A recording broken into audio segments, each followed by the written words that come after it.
하나님의 말씀 다니엘서 5장입니다. 함께 말씀을 읽도록 하겠습니다. 1절입니다. 시작. 벨사살 왕이 그의 귀족 1000명을 위하여 큰 자치를 베풀고 그 1000명 앞에서 술을 마시니라. 벨사살이 술을 마실 때에 명하여 그의 부친 느부갓네살이 예루살렘 성전에서 탈취하여 온 금, 은 그릇을 가져오라고 명하였으니 이는 왕과 귀족들과 왕후들과 후궁들이 다 그것으로 마시려 함이었더라. 이에 예루살렘 하나님의 전 성소 중에서 탈취하여 온 금 그릇을 가져오매 왕이 그 귀족들과 왕후들과 후궁들과 더불어 그것으로 마시더라. 그들이 술을 마시고는 그 금, 은, 구리, 쇠, 나무, 돌로 만든 신들을 찬양하니라. 그때 사람의 손가락들이 나타나서 왕궁 촛대 맞은편 석회벽에 글자를 쓰는데 왕이 그 글자 쓰는 손가락을 본지라. 이에 왕의 즐기던 얼굴빛이 변하고 그 생각이 번민하여 널쩍다리 마디가 녹는 듯하고 그의 무릎이 서로 부딪힌지라. 왕이 크게 소리질러 술객과 갈대아 술사와 점쟁이를 불러오게 하고 바벨론의 지혜자들에게 말하되 누구를 막론하고 이 글자를 읽고 그 해석을 내게 보이면 자주색 옷을 입히고 금사슬을 그의 목에 걸어 주리니 그의 나라의 셋째 통치자로 삼으리라 하니라. 그때 왕의 지혜자가 다 들어왔으나 능히 그 글자를 읽지 못하며 그 해석을 왕께 알려주지 못하는지라. 그러므로 벨사살 왕이 크게 번민하여 그의 얼굴빛이 변하였고 귀족들도 다 놀라니라. 왕비가 왕과 그 귀족들의 말로 말미암아 잔치하는 궁에 들어왔더니 이에 말하여 이르되 왕이여 만수무강하옵소서. 왕의 생각을 번민하게 하지 말며 얼굴빛을 변할 것도 아니니이다. 왕의 나라에 거룩한 신들의 영이 있는 사람이 있으니 곧 왕의 부친 때에 있던 자로서 명철과 총명과 지혜가 신들의 지혜와 같은 자니이다. 왕의 부친 느부갓네살 왕이 그를 세워 박수와 술객과 갈대아 술사와 점쟁이의 어른을 삼으셨으니 왕이 벨드사살이라 이름하는 이 다니엘은 마음이 민첩하고 지식과 총명이 있어 능히 꿈을 해석하며 은밀한 말을 밝히며 의문을 풀 수 있었나이다. 이제 다니엘을 부르소서. 그리하시면 그가 그 해석을 알려드리리이다 하니라. 아멘. 할렐루야. 할렐루야. 네. 3월이 시작되었습니다. 하나님의 놀라우신 은혜와 사랑이 여러분들 삶 가운데 함께 하시기를 간절히 축원합니다. 여러분들은 민첩하십니까? 민첩하세요? 아니에요? 여러분들 민첩하다는 게 어떤 뜻일까요? 민첩하다. 제가 사전을 찾아보니까 민첩하다는 것은요, 빠르고 날쌔다라는 의미를 가지고 있습니다.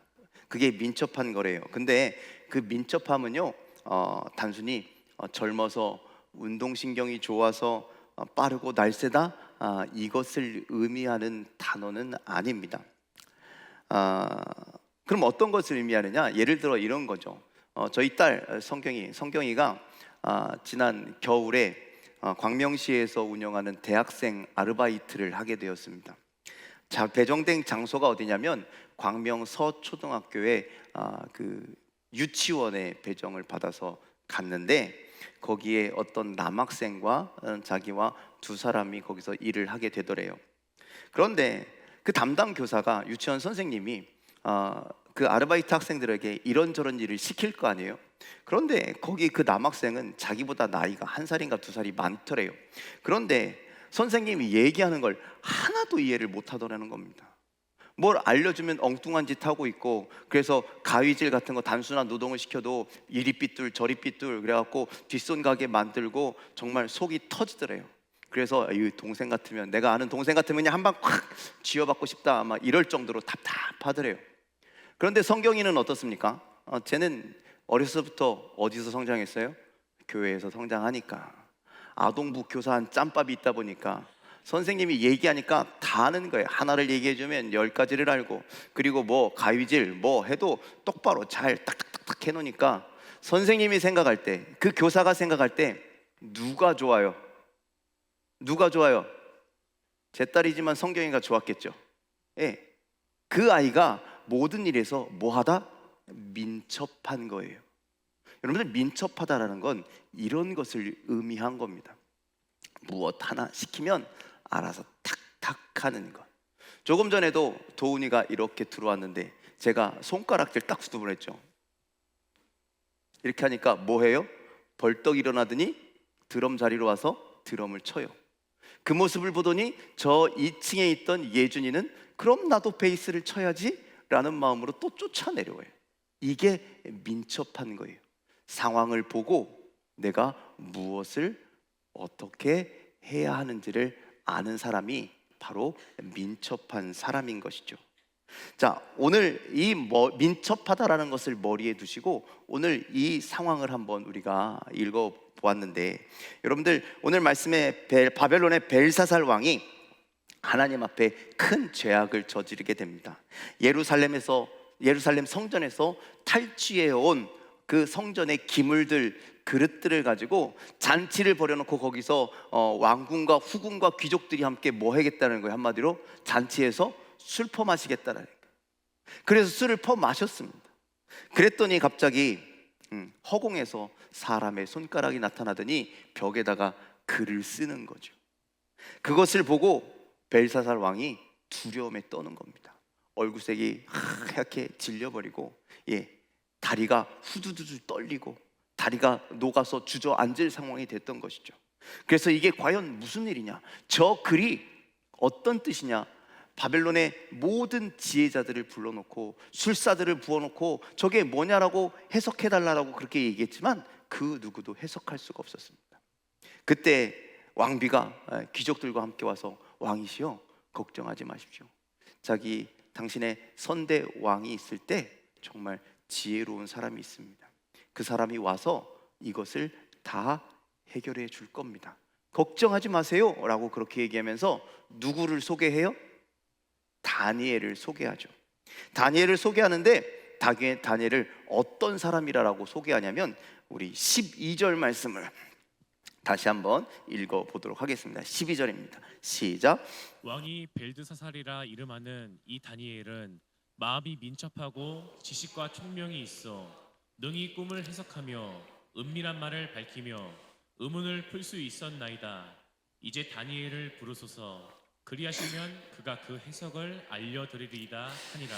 자, 꿈을 해석하고 모든 일을 할 때 그냥 보통 같으면 뭐라고 얘기하냐면 그 사람은요 지식과 총명이 있는 사람입니다. 그래서 이 일을 해결할 수 있습니다 라고 이야기하겠지만, 그런데 그 앞에 뭐를 하나 더 이야기해요. 뭐라고요? 마음이 민첩하다라고 그렇게 이야기하고 있죠. 자, 마음이 민첩하고 지식과 총명이 있는 다니엘, 특별히 그 다니엘은 마음이 민첩한 사람이다라고 이야기합니다. 그 앞에 다니엘이 그의 신에 감동하여라고 그렇게도 이야기해요.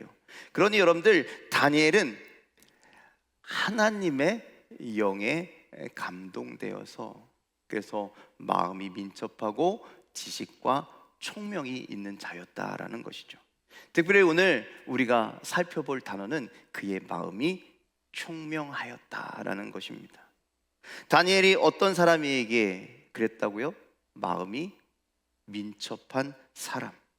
마음이 민첩하다는 건 아까도 말씀드렸지만 하나님의 영에 감동된 것을 이야기합니다. 그래서 내가 하나님을 위해서 무엇을 해야 할지, 어떻게 해야 할지 정확하고 바르게 알고 깨닫고 행하는 사람이었다는 거예요. 다니엘은 어렸을 때 이 바벨론으로 붙잡혀 와서 그 어린 나이에 내가 여기서 어떻게 살아가야 할지를 알았던 사람 아닙니까? 그래서 뭐를 하고? 뜻을 정하여, 하나님을 향하여 뜻을 정하여 그의 삶을 살았던 사람입니다. 그 어떤 것에도 굴복하지 않고 하나님이 시키는 일, 하나님께서 깨닫게 하시는 일을 척척척 진행해서 포로로 잡혀온 그곳에서 아주 높은 자리에까지 올라갔던 그런 믿음이 좋았던 사람이죠. 다니엘은 하나님의 영에 감동되어서 그렇게 하나님을 위해서 열심히 살았던 사람입니다. 여러분들 찬송가 213장 나의 생명 드리니라는 찬양 아시죠? 나의 생명 드리니 주여 받아주소서. 2절에는 뭐라고 되어 있냐면요, 손과 발을 드리니 주여 받아주소서, 주의 일을 위하여 민첩하게 하소서라고 그렇게 되어 있습니다. 여러분들 그리스도인들의 특징이 무엇이 되어야 하느냐? 바로 이 민첩함이 되어야 합니다.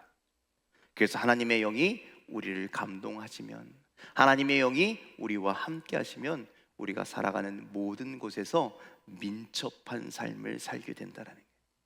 하나님이 무엇을 기뻐하실지, 우리가 거기서 무엇을 행해야 할지, 그래서 사람들이 바라볼 때 이야 저 사람 참 민첩하네, 참 대단하네, 참 멋있네, 알아서 척척척 해 나가네, 승리하는 그런 인정받는 자의 삶이 되어야 함을 여러분들이 기억하시길 바랍니다.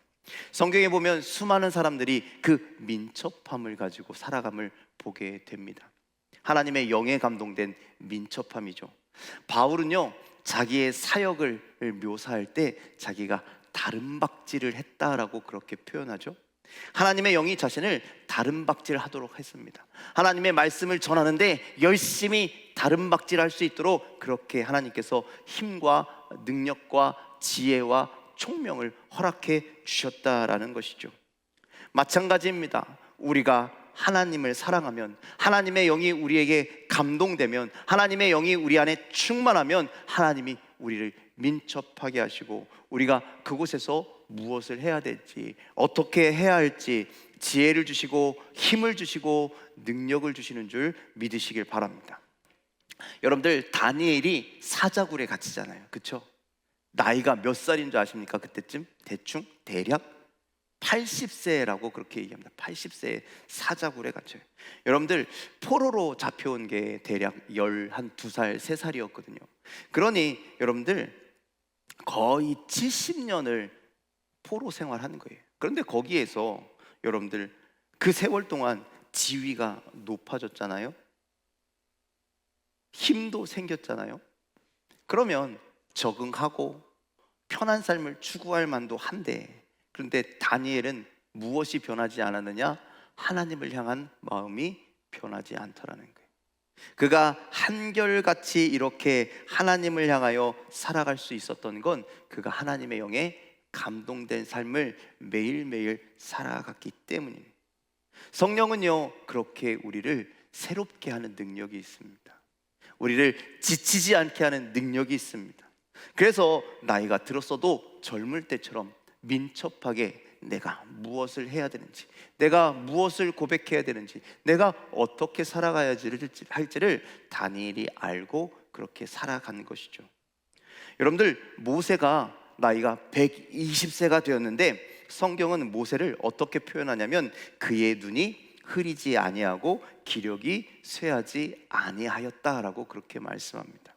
어떻게 그랬느냐? 성령께서 그를 새롭게 하는 능력을 주셨기 때문에, 그랬기에 눈이 흐리지 아니하고 쇠하지 않아서 이스라엘 백성들을 하나님이 뜻하시는 대로, 하나님이 원하시는 대로 그들을 민첩하게 인도했다라는 것이죠. 갈렙은 85세의 나이에 이 산지를 내게 주소서라고 그렇게 외치며 전쟁터로 나아갑니다. 그의 나이 85세였지만 여러분들 그의 마음은 여전히 민첩한 청년이었기 때문이죠. 여러분들 하나님이 우리를 그렇게 새롭게 하시는 줄 믿으시길 바랍니다. 하나님이 우리에게 새로운 힘과 능력을 더하여 주시는 줄 믿으시길 바랍니다. 여러분들 사람이라는 게 그렇습니다. 일상을 살아가다 보면 쉽게 피곤하죠. 그리고 때로는 쉽게 지루함을 느낄 수도 있습니다. 하지만 성령님이 함께 하시면 그 피곤함이 사라지는 줄 믿으시길 바랍니다. 그래서 성경 이사야서 40장 28절로 31절 이렇게 기록하고 있습니다. 함께 읽겠습니다. 시작. 너는 알지 못하였느냐? 듣지 못하였느냐? 영원하신 하나님 여호와 땅끝까지 창조하신 이는 피곤하지 않으시며 곤비하지 않으시며 명철이 한이 없으시며 피곤한 자에게는 능력을 주시며 무능한 자에게는 힘을 더하시나니 소년이라도 피곤하며 곤비하며 장정이라도 넘어지며 쓰러지되 오직 여호와를 앙망하는 자는 새 힘을 얻으리니 독수리가 날개치며 올라감 같을 것이요 다른 박질하여도 곤비하지 아니하겠고 걸어가도 피곤하지 아니하리로다. 아멘. 여러분들, 성령은 우리가 이 세상을 살아갈 때에 힘있게 살아가게 하신다라는 거예요.